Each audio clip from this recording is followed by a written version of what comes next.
Hello everybody, my name is Matt Kabliska. I'm your associate lecturer for the presenting sales and sales management training. So I wanted to just introduce myself before I get started. And we're going to jump into the steps of the sale. So what is that process going from point A, when you just got this lead, all the way through closing it and then your follow-up and beyond. So let's get started. So first of all, you want to do an overview of the Stearns sales cycle, or the sales cycle in general, Stearns or not.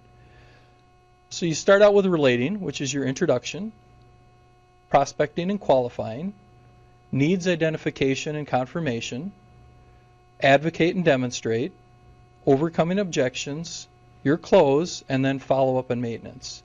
Now I'm going to step into each one of those in a little bit more detail here. So the relating step. This is when you actually meet your customer. You always want to look at what objectives you're trying to get when you meet those customers. So I'm just going to role play this a little bit, and we'll use it as the sample I'm going to use is I'm selling dryware to you today. I work for Stearns, and I'm going to sell you a piece of dryware. So I'm walking in, and I say, hi, my name is Matt Kabliska. I'm the East Region Sales Manager for Stearns Manufacturing. Okay, so that gets to the who you are part of the presentation. Who you represent is also in there. I represent Stearns Manufacturing, and I'm the East Region Sales Manager. Why am I here? I am here to show you how Stearns can help you achieve your sales goals, your profitability goals, and also have a quality product that your customers are going to want to buy. I think you will find that Stearns is a market leader in the category of dryware. It's very well known, and Stearns is synonymous with quality. So this is an example of the benefit why you're speaking to me. What credibility do I have walking in the door that I'm going to bring to you as a salesperson to help you meet your goals? So that's that relating step. Just to touch on this a little bit more, you want to make sure that you have that firm handshake when you walk in. One of my bosses, one of the VP of sales, he said, okay, when you walk in, you want to really get to people. You walk up, and you put your hand right in there, and you want to get your hand right in there when you have that handshake. So it's a good firm handshake. You're not crushing their hand, but you want it to be firm and get your hand right in there. So it's kind of that take charge, The other thing you want to be aware of is, when you're talking to a female buyer versus a male buyer, you don't want to have any differences. Some men, especially in sporting goods with Stearns, can be kind of condescending. So they may do the handshake and put their hand over the hand of the lady or on the shoulder or things like that. That can be that domination, and you want to avoid some of those things. So you want to make sure that it's just that firm handshake. You're treating everybody the same. Don't delay on that. Just do the same thing for everybody. Professionalism is very important. If I'm going to see a buyer, I want to dress very nice. So what I'm wearing today, depending on the buyer, I'm going to walk in and I'm going to relate to that customer because I'm going to be dressed like the customer. Don't want to overdress, don't want to underdress, but I want to definitely be able to relate professionally in my speech and in the way I dress.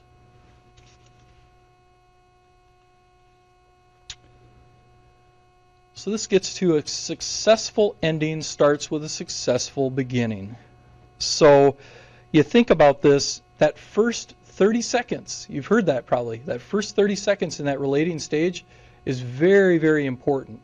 So I hope I'm making a good impression on you, class, today. I brought you cookies. I'm trying to dress nice, trying to have a professional presentation. So, I hope I made a good impact in that first 30 seconds because that's going to make the difference of whether you guys are on your phones, texting your girlfriends and boyfriends, or listening to me as your instructor.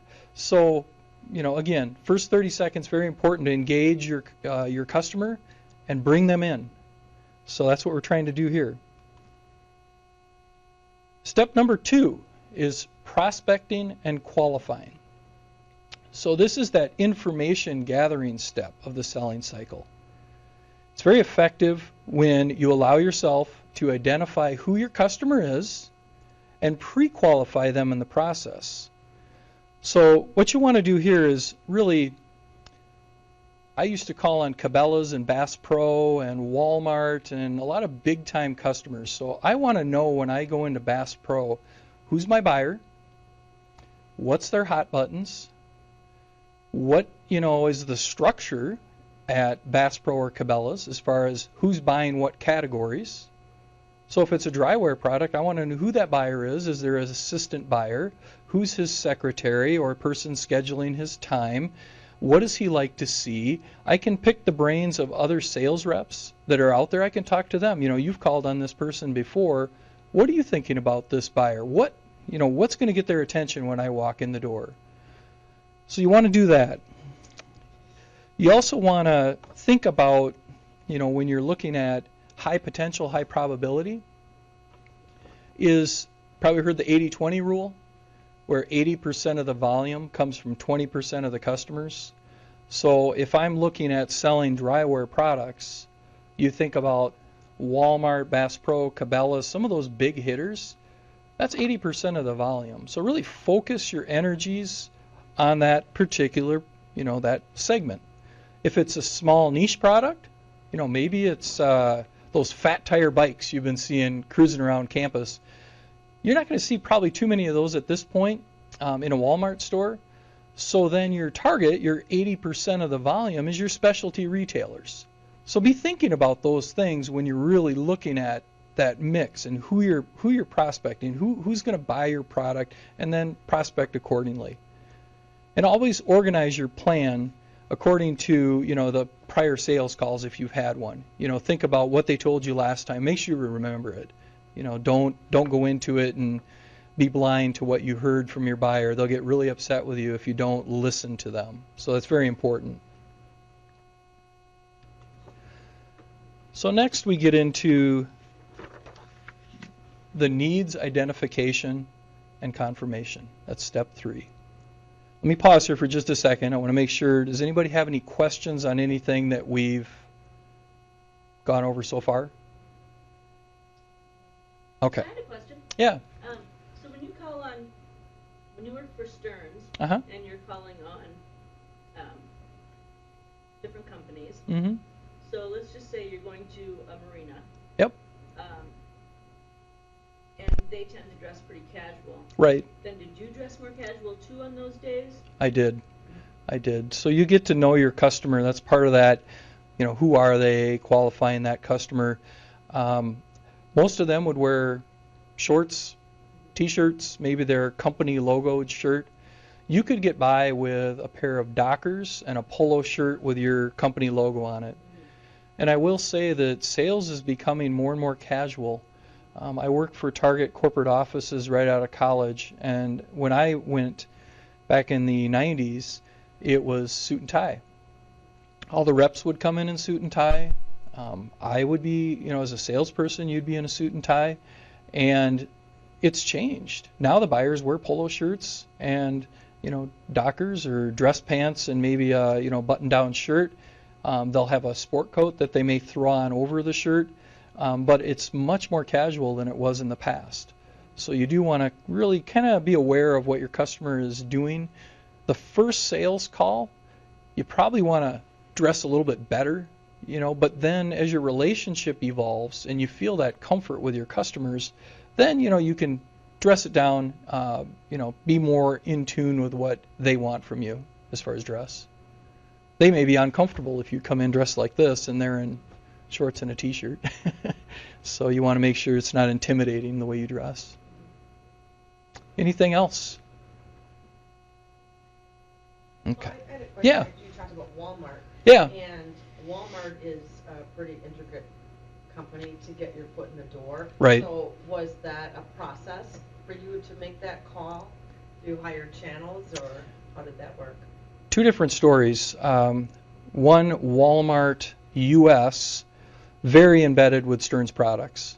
So you had the relationship, but it was that constant evolution of what else can we sell them, what's new and exciting. So you had your foot in the door, which made it easier to get to the table with the buyers. The story where it wasn't so easy was Walmart Canada. We had no relationship with Walmart Canada, and we had to start from ground zero really to build up the business there. So in the U.S., Stearns is also life jackets as well as drywear.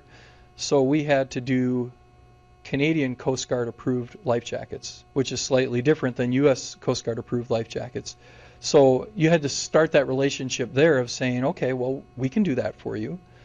And then it was kind of taking what we do at Walmart US and tagging right along, keeping in mind the cultural differences.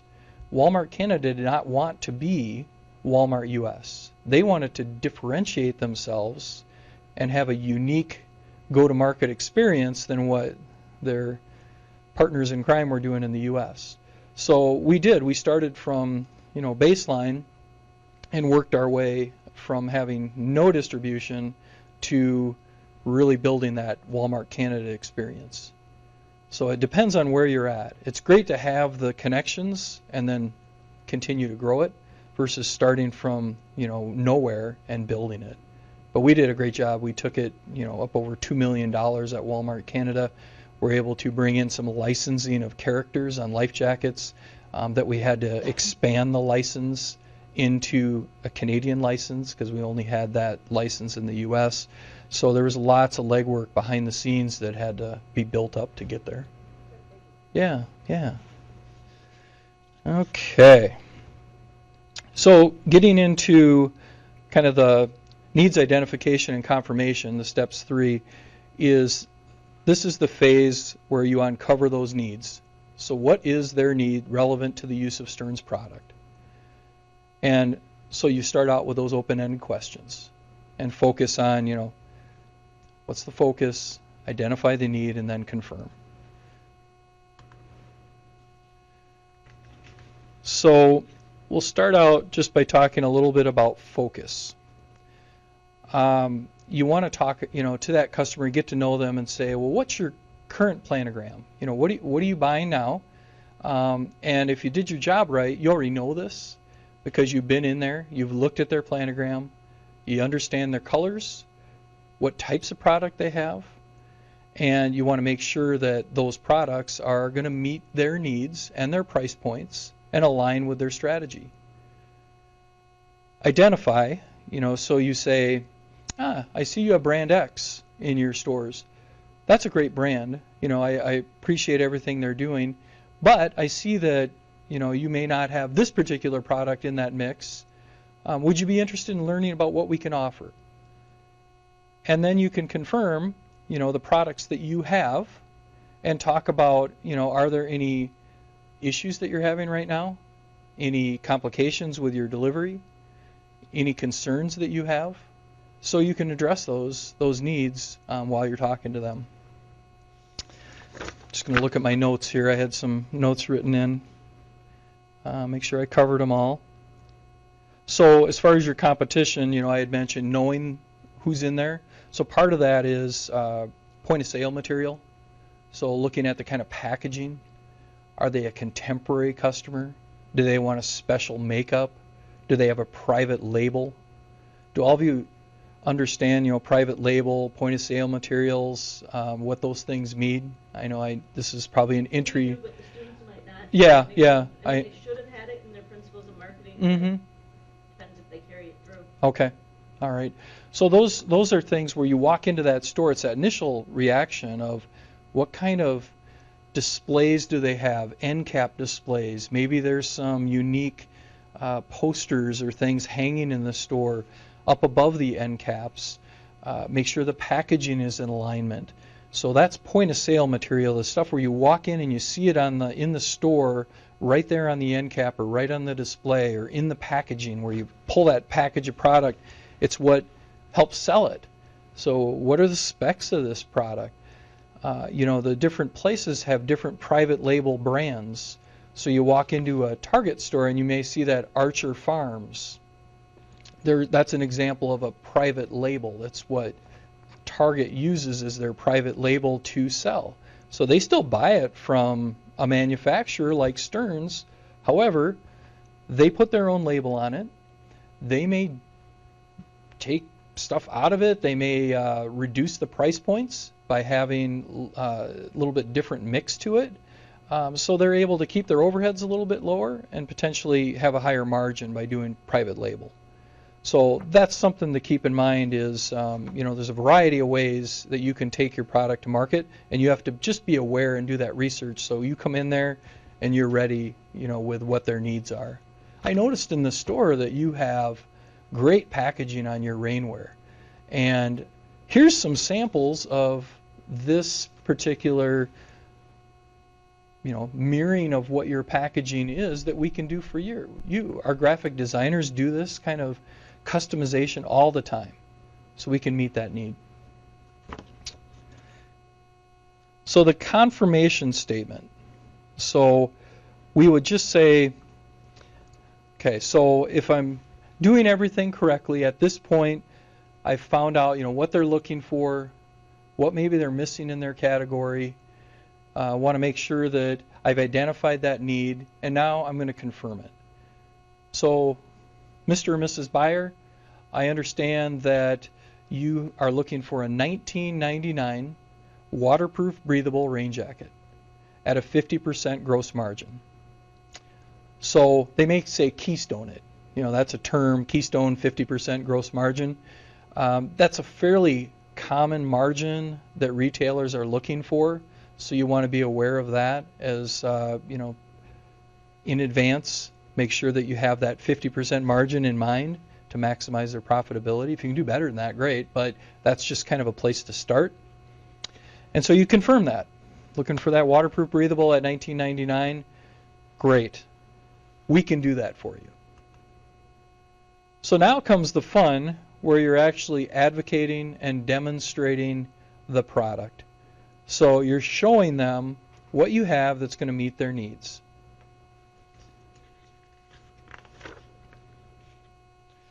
So I would say, based on the research, we recommend a nylon ripstop waterproof breathable rain jacket in a variety of colors at that key price point of $19.99, waterproof and breathable, with a bunch of additional features and benefits. So what are those benefits? Well, class, I just happened to bring a jacket along that I would like to just talk to you briefly about those key features and benefits and how you would sell that. So you want to demonstrate it. When you're in there, people want to be hands-on. They want to see the product, they want to understand what they're getting, and they want to know. So, as you can see, Stearns logo. It's available also if they want to do a private label. We could do private label, so we could put whatever Cabela's. Actually, we've done this jacket for Cabela's where it says Cabela's instead of Stearns. You want to get their hands on the product, and you want to say, okay, these are some extras. I looked at your competition, and they have those elasticy sleeves right here that stretch out, tend to break. This is Velcro, so you can cinch this up in the wind where you get it nice and tight, around your wrist so that wind doesn't get in there, the elements aren't getting in. When you're out on the lake doing some fishing, things like that, this jacket actually has pit zips. So what's the benefit of a pit zip? Well, it lets the air in there. So you can keep yourself cooler by having that breathability. Another thing that's interesting is by having the vents, over the top, you're keeping the elements out. Zippers. These are YKK zippers, which is a higher quality, better zipper than you may see on some of the other price point items. So when you're talking $19.99 to get a YKK zipper, pit zips, Velcro cuffs, all those different things, articulated elbows, where with the elbow there's a little extra space so you get more bend in the elbow. You have a drawstring back here on the hood to tighten it up. Right here you can tighten it up really nice and tight around your face and the elements. Inside you have different pockets and zippers. This is for drafting, so the wind's blowing up this way. You pull this tight so it keeps it secure around your waist. These are examples of extra features that you want to demonstrate. You also know the competition, and you've been in the stores and you've said, you know, this jacket is above and beyond what you have currently in the stores. So does this interest you? Mm-hmm. In 1999? Okay, good. For 1999. All right. So we've advocated for the product. We've demonstrated the features and functions and benefits. So next, we move on to overcoming those objections. So, what are you concerned about as a customer? You know, at this point, we'll just play this out a little bit. You're concerned with, you know, are you going to be able to deliver this product on time and accurately? So you're listening. So let me understand this. You know, restate and clarify. You have concerns with our ability to be able to meet your demand and be able to ship on time and accurately. Yes? Okay. So, question the concern. Have you had problems with other vendors with this particular situation of on-time delivery and accuracy? Yes? Okay. Well, answer the concern. Stearns does business with customers all around the globe. We're known for our quality. We're known for high expectations with delivery and the on-time delivery and accurate delivery to all your stores. We have lots of technology to help support that. We have a great logistics department to help. We've done business with some of the biggest players, big box stores, wholesalers in the marketplace. So we feel confident we can meet your needs. So then get back on track. So if we were to guarantee on-time delivery, 100% accuracy, 50% gross margin, delivering a product like this for $19.99, waterproof, breathable rain jacket, is there any reason you wouldn't want to do business with us? No? Well, good. We'll move on to the close. All right, so this is where you move that customer closer to action. You've done all the things. You moved them right along. You've said, I've got a product. Customer's in agreement that they like your product. They think it's exactly what they're looking for. You've overcome those objections of having a product that is not going to ship on time. You've said, we're going to do it. We're going to take care of it. If you need customer referrals, anything from us, we can get those for you. So you just jump right in, and it sounds like we've met your goals for the product. Are you in agreement? Good. So what about let's talk about lead times and shipping. You know, let's talk about that. What kind of quantities are we talking about? What are the logistics around getting this into your warehouses? Let's get the product set up in your system. Do you use EDI, you know, electronic data interface, for receiving your orders? You know, those are the kind of questions that you want to ask your customer at this point, and kind of get them thinking about, oh, great, this is going to happen now. Let's get real, and let's get ourselves on the same page as far as how to make this happen now in the stores. So that's kind of your trial close, and then that primary close is, you know, should we go ahead and get started with the paperwork, or, you know, what are the next steps from you as the customer? And so then hopefully things at that point are, you know, great, we can do it right now, or we want your business card, you know, we'll get in touch with all the specs and things that you need to do. It's complicated to close a sale. It's complicated getting things set up in the system. Typically they have different vendor setup sheets that you need to put together to say, here's the specs, here's the sizes of all the different products, everything they need gets put into their system, and then it generates a purchase order from there.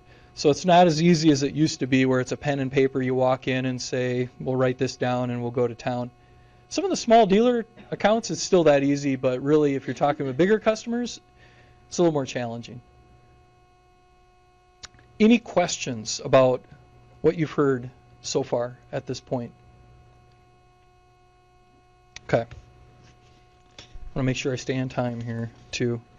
All right, so after you've gotten this far with your customers, you've closed them, you have a relationship with them. Now is the most important part. To your earlier question about Walmart, once you have your foot in the door, it's so easy to lose that business. There's other companies out there knocking on that door every day trying to take your business.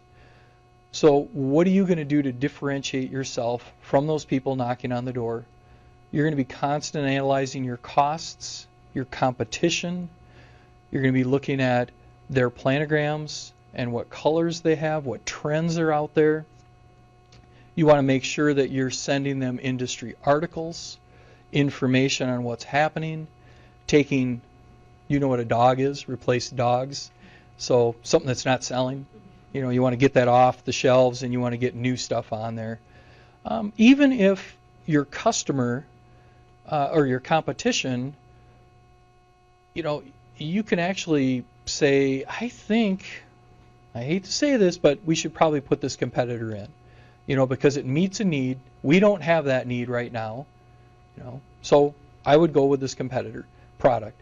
And you still have your whole mix of products, and it doesn't mean that the next go around that you can't come up with a product development, something that intrigues them and says, let's replace that competitor.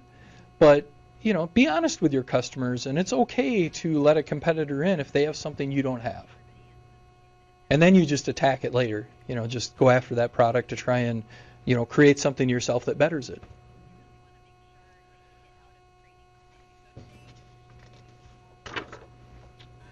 So that kind of finishes the whole process or steps of the sale. And I just want to ask, if anybody has any questions at this point, I'm happy to answer them.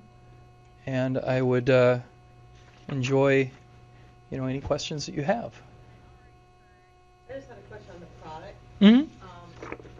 Because clothing, there's always a question, seems to be issue on warranties. Yep. What if something breaks on the zipper, and how would you address things like that? Yeah, so most companies have their standard return policy. So what we do is it's typically 90 days, in the store that we would stand behind our products. But with something like a life jacket, it's a little bit different than what it would be with drywear. So our life jackets, because they're Coast Guard approved, and you have to have, there's a lot of restrictions behind them, a lot of FDA type regulations. We have to stand behind those a little bit longer. So if a buckle would break or something would happen and the customer were dissatisfied with it, we would take care of them.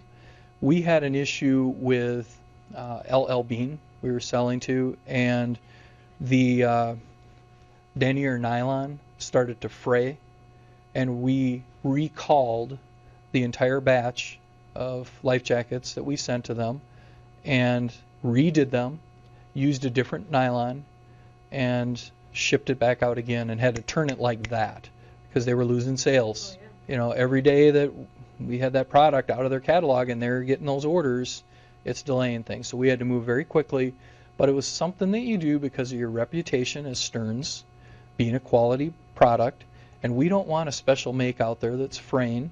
So we'll go the extra mile in that situation to take care of a long-standing customer and maintain our credibility and our quality. For something like a rainwear, drywear piece, that 90-day warranty is probably about as far as we'll go unless they come back and it's some flaw, some defect that we should have known about, we should have caught. I don't know, maybe the hood is tearing away or the stitching wasn't good, something that was an error on our part as a manufacturer, we stand behind that longer. But if it's just normal wear and tear, that 90 days is typically where we would be at. Yeah.